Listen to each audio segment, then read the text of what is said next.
Hello, and welcome to this video tutorial showing how to pay fees on Akuvox cloud platform. Note that the price may vary by region. The prices shown in the video are for example purposes only. Log in to Smart Plus with an installer account. Switch to the single tenant page. Click Setting on the left column. Make sure that the charge mode is Pay by Installer. Click Subscription on the left column. Click Active to pay fees, and select the item that you pay fees for. Click Next. Make sure that you have filled in the billing information, and you can click Edit icon to modify the information. Check the box of Terms and Conditions, and click Pay. You can choose coupons on this page, and click Pay. Enter your card number, and click Pay. Subscription success.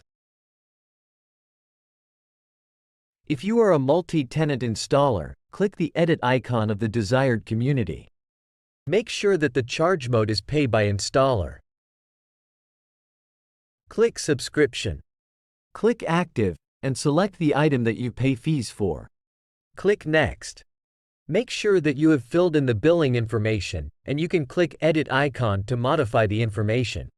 Check the box of Terms and Conditions, and click Pay. You can choose coupons on this page, and click Pay. Enter your card number, and click Pay. Subscription success. Thanks for watching.